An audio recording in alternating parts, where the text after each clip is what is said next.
What's going on, everybody? Josh Engleman and Ben Rasa here for Awesemo.com, and we are back with the PGA contenders, this time for the Wyndham. So be sure to hit that like button, subscribe to the channel, hit the notification bell so you know when everything goes live. I'm excited to be back, hopping on one of these again. Last time I was here for this video, we were talking Olympic golf. Now we are back, normal PGA Tour, and we are slowly but surely getting to the end of it all. That's an understatement. Yeah, FedEx Cup playoffs are set to begin very, very soon. This week is notorious for the pressure of the 125. Who's going to lose their card potentially? Who may have to go to the Korn Ferry Tour? And who could make that miraculous move? It's difficult to talk about. We talk about this in the DFS streets. I don't let it impact my wagers too much. I think it's an overblown angle, but it is an exciting tournament nonetheless. So I don't know how you did last week. Do you want the honors? Do you want to go first or second? Do you deserve to go first or second? I don't think I deserve to go. I deserve probably to go third. Scotty Scheffler did not close for me. It was fine. And you know, it's golf. Like, you hit one outright a year and you're coming out ahead. It can be frustrating at times. Yeah, Kevin Na, right at the beginning, that was your year in a nutshell. I'm going first. Russell Henley, 35-1 to win this tournament. When I think about Wyndham and I think about Sedgefield, I think ball striking, and you got to make a lot of putts because it's a very easy course. This is a Bermuda. This is right in Russell Henley's wheelhouse. He's a good Bermuda putter. He can get crazy hot with the irons. And that's kind of the formula. It's what he needs to do. Now, the form and the consistency and things like that, it's not the best I've ever seen, but again, he's 35-1 for that specific reason. I'm going to throw out the Open where he got cut. Before that, he had gained more than 3.5 strokes on the approach in 3 straight, including north of 6 at the John Deere and the US Open. So I know he can do it. If he pairs up the irons and he pairs up the putting, he's the type of guy that could win at a pretty nice clip at 35-1. No qualms. Looked into him a little bit. Ended up going a little bit shorter of odds, going to 28-1. Brian Harmon having an exceptional 2021, clearly the best year of his career.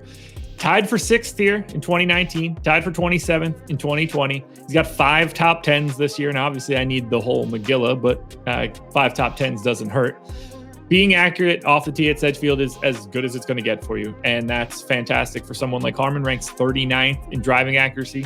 And we know that he's a high-end player around the green. So this is going to come down to how he handles his irons. If he's average in his approach, he'll be solid. If he happens to be above average, he's going to be in contention on Sunday. And that's what I'm looking for. Slight uptick in some of his approach game will put me right where I need to be on Sunday. And then you just got to hope for a little bit of luck. But at 28-1, I'm willing to take that shot. He was bad last week, and I kind of like that as a bounce back. The putter was a little colder, and he has the formula too. You know what he's not going to just overpower a course. He needs to make a lot of putts. He needs to keep it out of the thick stuff, and this is a course that kind of allows you to do that. My next bet, definitely my favorite of the 3. I don't understand this line. Not that anyone's thinking about this guy. It's Jason Dufner. I'm going to the top 20 market. 8-1 on a top 20 for Jason Dufner. I really don't understand that. This is a guy in his last 3 tournaments, 18th, 26th, and 28th. He has been positive off the tee, on the approach, and around the green in all 3. We know he can't putt. That is what holds him back, but it hasn't been dismal. He's not in the, Aaron Wise, who I looked at. He's lost 10 strokes putting in 2 events. That's ridiculous. Dufner is around, he's losing a stroke here and there, a couple strokes.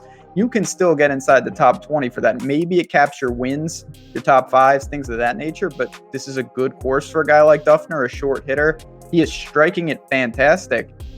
8-1, that is just that's a straight misprice in my book. I see 5-1, I see 6-1. Looking at some of the more efficient European books, I see 4.5-1. 8-1, run to the window and grab Jason Dufner in some capacity. I don't have Dufner, but we are sort of doing the exact same thing here, finding some top 20s, which is the same spot that I'm going for this one. And it just seems like some of these lines are off. I'm going to plus 600, top 20 for Michael Thompson, who's 75th here in 2019, which I shouldn't have to explain to you what that means, but that is about as bad as you can do while making the weekend. He's 16th on tour in driving accuracy this year. I explained previously for Harmon how much I'm looking into driving accuracy for this tournament. He has made 3 straight cuts, John Deere, 3M, Barracuda. He's got 3 top 20s this season, Houston, Amex, and Honda. And he's generally going to rely on the putter, but he's been a positive tee to green guy this year. Plus 600 seems way too high given some of his performances. And that makes a lot of sense because if you look around for numbers, I'm seeing plus 400, plus 450. So much like you just said, if you can get plus 600, grab it as fast as you can because it's not the same pretty much everywhere else. He's a tough guy, but I will say he has a straight kind of formula, and it's going to be Bermuda courses, most likely par 70s.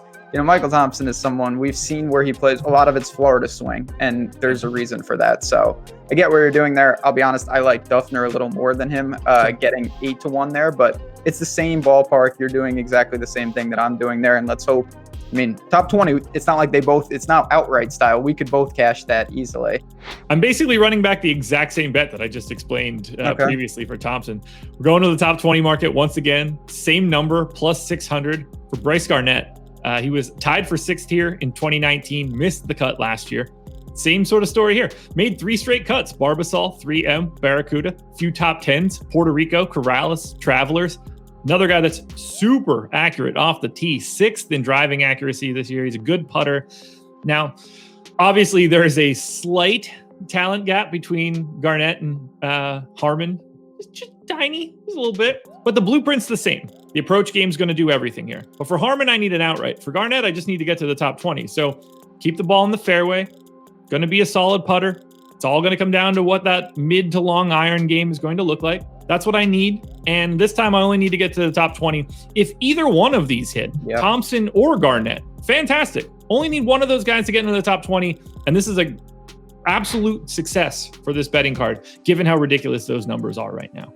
I'll take it one step further. You could add my Dufner in there. You still come out way ahead, and you have 3 chances. Exactly. I don't get those numbers. Bryce Garnett, someone at OHL, he's always excelled. There's a lot of similarities to the Mayakoba course in this. He's a formula guy, same type of player. He's not going to week in, week out probably be consistent on tour because depending on the course and the field strength, no offense to Bryce Garnett, it's just not going to happen. But these are the types of weeks he can certainly get in the mix occasionally. And 6 to 1, you only got to be right a couple times a year on these. And this is one I really think that there are inefficient lines more so than a normal week in the top 10 and top 20 markets. So look to take advantage of that. That's what we're going to try to do, get some momentum heading into the FedEx Cup playoffs. 3 picks up, 3 picks down. One last reminder, hit that like button, subscribe to the channel, hit the notification bell, all that good stuff. Ben, where are we next week? I think it is the FedEx Cup playoffs. I could be wrong on that, but I'm gonna say that we're somewhere in the Northern Trust episode of the golf season. But you know what? You got to come back. Is that right? Gets it. Okay, good. Well, that's good. That's a good sign. Maybe I'll get the picks right too. I've nailed that. Unfortunately, you don't get any money for that. But no, I like what we've done here. It's an interesting week. And of course, stay tuned Wednesday night, live before lock, me and Eric Lindquist. If you have DFS questions and betting questions, we're certainly taking them on that show. That's what it's there for. So a lot of updates on that regard. Stay tuned for more PGA golf here at Awesemo. And of course, more betting content on the Awesemo Odds YouTube channel. Couldn't have said it any better myself. Thank you for watching. Like, subscribe, notification bell, all that good stuff. We will see you next week on another edition of the PGA Contenders.